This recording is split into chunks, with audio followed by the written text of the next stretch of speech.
भवानीपेठ दोरगल्लीतील वीज वाहक तारा अत्यंत धोकादायक बनल्याचा प्रकार समोर आला आहे। या ठिकाणी असणाऱ्या तारावर झाडांच्या फांद्या लोंबकळून चिटकल्या आहेत। येथील डीपी ही उघड्यावर आहे। यामुळे विजेचा धक्का लागून एखाद्याचा बळी गेल्यास जबाबदार कोण, असा सवाल नागरिकातून केला जात आहे। येथेच 2 शाळा आहेत, सार्वजनिक शौचालय व मुतारी असून सदर ठिकाणी सतत नागरिकांची व विद्यार्थ्यांची वर्दळ असते।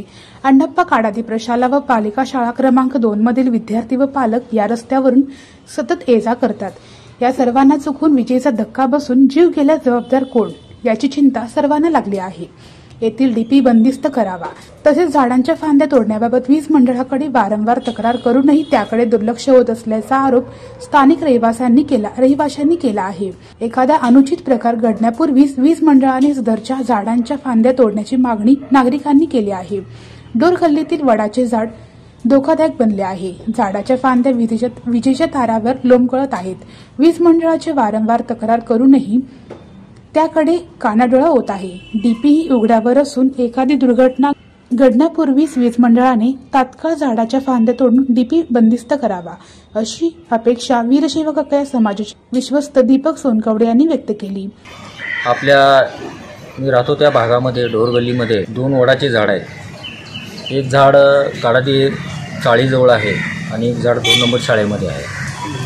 काडादी जवळच्या जो झाड आहे वडाचं, ते झाड पूर्ण ते वायरिंग आहे, जी गेलेली वायरिंग आहे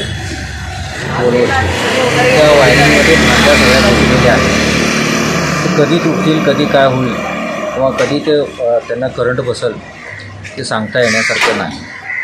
त्याच्यामुळे MSEBचं याच्याकडे पूर्णपणे दुर्लक्ष आहे। अनेक वेळा आम्ही त्यांना तसं सांगितलेलं आहे, इथल्या ऑफिसला, तुळजापूरच्या ऑफिसला आम्ही कळवलेलं देखील आहे। 2 नंबर शाळेमध्ये विद्यार्थी असतात, तिथंसुद्धा तीच परिस्थिती आहे। झाडामधून त्या फांद्यामधून ती वायरिंग गेलेली आहे, ती वायरिंग आणि फांदे असे एकत्र झालेले आहेत। त्याच्यावर पूर्णपणे दुर्लक्ष आहे। तर MSEBच्या अधिकाऱ्यांनी त्याच्याकडे लक्ष द्यावं। आणि दुसरी गोष्ट म्हणजे सार्वजनिक संडासाजवळ डीपी आहे, तो डीपी पूर्णपणे उघडा आहे।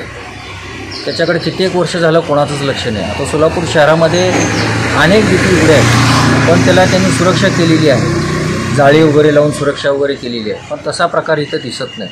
कारण काय, इथं सार्वजनिक संडास असल्यामुळे महिला, मुले आणि नागरिक संडासला जात असतात। त्या अनुषंगानं चुकून काय होऊ नये, दुर्घटना होऊ नये, याची MSEBने दखल घ्यावी, एवढी विनंती। सदरची वीज तारा 230 व्होल्टची असून याचा धक्का नागरिकांना बसल्यास जबाबदार कोण, असा सवाल निर्माण झाला आहे।